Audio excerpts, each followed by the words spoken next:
On ne peut pas imaginer que le messager était un messager mieux, qu'il n'a pas parlé. Non, il a parlé. Mais ses propos ne pouvaient être que des conseils et non pas des révélations.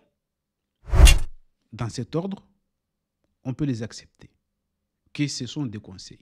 Et qui d'ailleurs, si vous lisez les hadiths, vous faites un peu de recherche, vous tombez parfois dans des propos auxquels, sérieusement, pouvaient venir d'un messager de Dieu. D'un messager qui n'était là que conseiller aux gens de se cramponner au livre d'Allah. Mais ce qui a suivi derrière, les querelles politicaires, les guerres fratricides, toutes ces choses-là ont détérioré même les conseils propres au messager ou les conseils que le messager pouvait, que les gens pouvaient attendre du messager d'Allah. Et c'est pourquoi vous pouvez trouver des paroles qui normalement pouvaient venir du messager d'Allah, mais qu'à la fin de compte, il y a des rajouts que, voyez-vous, c'est même un petit enfant peut constater que ce sont des rajouts mensongers. Parce que juste après la mort du messager d'Allah, chacun essaye ces deux parties. Il y a la partie qui se réclame de Ahl al-Bayt, il y a la partie qui se réclame des amis du messager d'Allah, les compagnons. Chacun essaye de démontrer qu'il est lui-même légitime à représenter le messager d'Allah plus que l'autre. Chacun de ces deux parties essaye de justifier qu'il est légitime à présenter le prophète que l'autre. Et après les guerres qui vont suivre, voyez-vous quelle corruption, quelle dégradation. Les mensonges qui vont suivre plus tard, le peu de dire que le messager pouvait dire, le peu de conseils qu'il pouvait laisser sont transformés en bouillie de mensonges, des trucs auxquels ils n'ont pas de sens par la suite. Et je vais juste essayer de prendre deux exemples qui normalement pouvaient venir d'un prophète, deux conseils qui pouvaient venir d'un prophète, mais qu'à la fin de compte, ils sont flingués par des mensonges derrière. Nous avons ce hadith qui est détourné par la suite. وَقَدْ تَرَكْتُ فِيكُمْ مَا لَنْ تَضِلُّوا بَعْدَهُ إِنَّ اعْتَصَمْتُمْ بِهِ كِتَابَ اللَّهِ. Ça, ce n'est pas un hadith, ce n'est pas une révélation. C'est un conseil que certes j'ai laissé sur vous, je vous laisse, c'est que si jamais vous vous cramponnez à ces choses que je viens de vous laisser, vous n'allez jamais être perdu. لَنْ تَضِلُّوا بَعْدَهُ إِنْ اعْتَصَمْتُمْ بِهِ كِتَابَ اللَّهِ. C'est ces deux mots, Kitab Allah. N'importe quel messager, n'importe quelle personne qui parle au nom d'Allah, il ne doit laisser que ces deux mots, Kitab Allah. Et par la suite, ces hadiths, ils se trouvent dans Sahih Muslim. Par la suite, qu'est-ce que vous allez trouver d'autres hadiths ici et là, ici et là? Les autres vont dire que Kitab Allahi wa sunnati. Ça, ce sont les compagnons, les sunnites, par excellence, qui vont dire que c'est Kitab Allahi wa sunnati. Ils vont rajouter ici, ici wa sunnati. Tout de suite, ici, ils vont rajouter wa sunnati. Et Ahl al-Bayt, qu'est-ce qu'ils vont rajouter? Kitab Allahi wa atrat Ahl al-Bayt.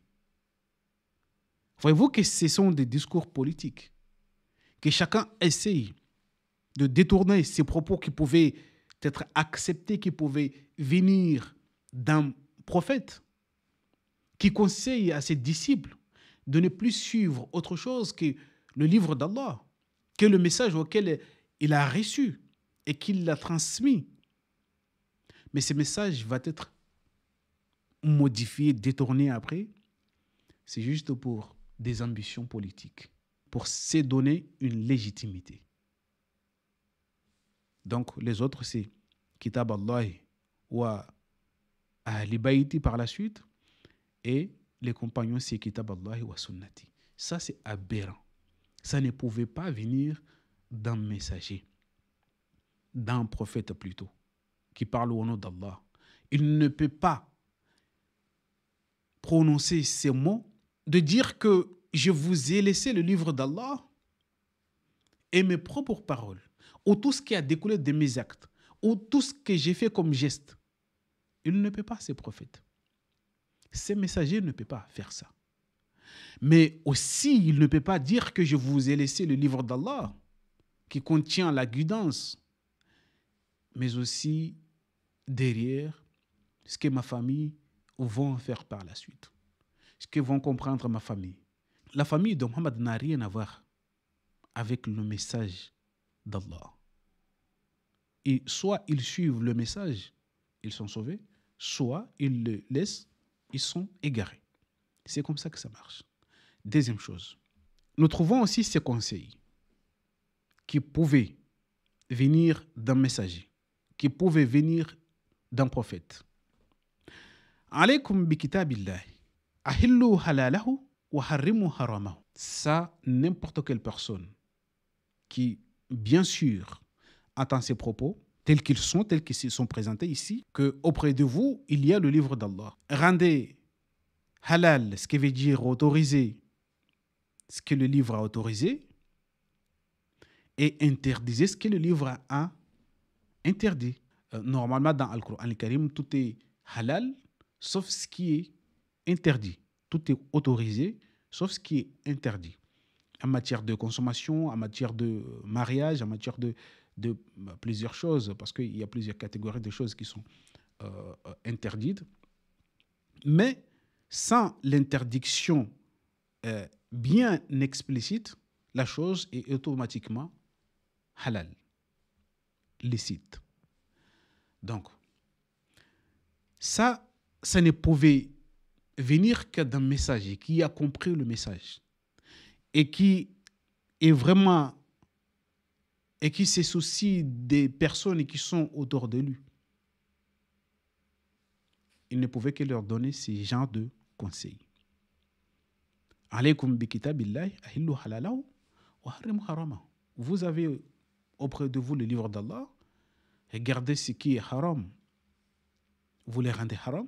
Mais vous savez ce qui va être rajouté après. Et par la suite, que le messager a interdit ceci et ce que le messager a interdit, c'est comme Allah a interdit. C'est tas de choses que le hadith va essayer d'embrouiller tous les gens.